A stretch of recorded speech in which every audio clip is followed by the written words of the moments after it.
Olá, meu nome é Lília Fernandes, eu sou analista judiciária no Tribunal Superior Eleitoral desde 2004.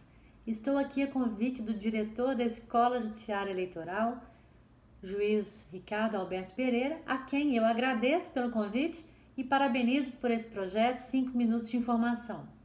Eu trouxe um tema que considero muito importante para o aprimoramento do processo eleitoral, que é o limite de gastos das eleições.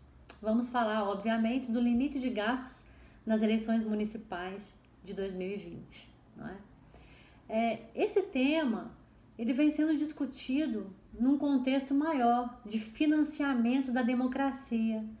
Quem é que financia a nossa democracia? Como podemos resguardar o nosso processo democrático contra a influência do poder econômico? Como podemos evitar ou diminuir as formas de abuso do poder econômico, corrupção eleitoral, Caixa 2, enfim, como podemos resguardar a legitimidade do processo e a igualdade de chances entre os candidatos. Isso implica em dizer, nós queremos que vençam os candidatos e os partidos que tenham as melhores propostas, que consigam captar os votos dos eleitores por meio de debates políticos, de propostas, de discussões substanciais sobre temas importantes que digam respeito aos direitos do eleitor e do cidadão, né?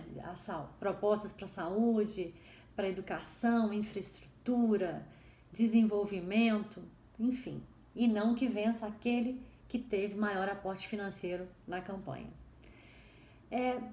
Essa reforma eleitoral que trouxe essa melhoria, né, esse mecanismo de controle, ela veio com a Lei 13.165 de 2015, que promoveu alterações na Lei das Eleições, que é a Lei 9.504. Então, desde 2015, a gente tem um limite objetivo de gastos e temos essas medidas aí para coibir a influência do poder econômico no resultado das eleições. Trouxe um pouquinho da história para a gente fazer uma retrospectiva. Como é que era antes, né? Como é que era a campanha eleitoral antes desses limites? Nós tínhamos uma campanha eleitoral de 90 dias, que foi reduzida para 45, né? Uma campanha eleitoral onde eram permitidos rádio e televisão, ainda são permitidos, revistas, jornais, santinhos, carreatas, mas outros meios também muito caros que foram proibidos, como por exemplo o outdoor e os showmícios. Eram formas bastante caras de campanha eleitoral e também tinham uma grande influência sobre os eleitores. Então elas foram suprimidas do processo eleitoral, também como uma forma de barateamento dos gastos eleitorais, né?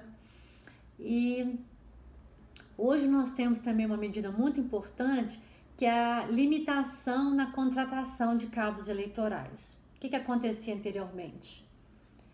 Havia uma contratação indiscriminada de cabos eleitorais, o que se traduzia numa verdadeira compra de votos, abuso do poder econômico. Então, a legislação veio a limitar os gastos com pagamento de pessoal. É claro que continuam permitidas a militância espontânea e também estão excluídos desse limite, né, os gastos com advocacia consultiva, estão excluídos desse limite os gastos com contabilidade e também com a estrutura operacional e administrativa da campanha. O que a lei visou proibir foi realmente esse pagamento de cabos eleitorais como uma forma de simulado de compra de votos. E também há um limite com gastos de combustível. Hoje em dia só é possível abastecer cada veículo com 10 litros de combustível e na prestação de contas o candidato, o partido tem que informar a quantidade de veículos que vai rodar, também para evitar a compra de votos, né? E há, além de todas essas medidas, um limite nominal atualizado pelo TSE, que vai ser atualizado ainda esse ano, pelo Índice de Preços ao Consumidor, IPCA, né? De acordo com o eleitorado de cada município, tá? Então, eu trouxe, por exemplo, em 2016, um município que tinha até 10 mil eleitores, o candidato a prefeito só poderia gastar até 108 mil e o candidato a vereador só poderia gastar até 10,8 mil. Já na capital paulista, São Paulo, que é o maior colégio eleitoral, candidato a prefeito só pôde gastar até 45,4 milhões no primeiro turno, 13,6 milhões no segundo turno, que é 40% do primeiro turno, né?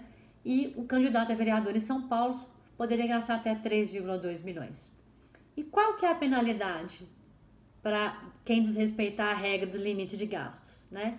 É uma multa de 100% sobre aquele valor que for gasto além do limite, sem prejuízo de que esse excesso de gastos também seja apurado numa representação futura por abuso do poder econômico ou com base no artigo 30A da Lei das Eleições, ou, né, numa denúncia em que venha se apurar o caixa 2.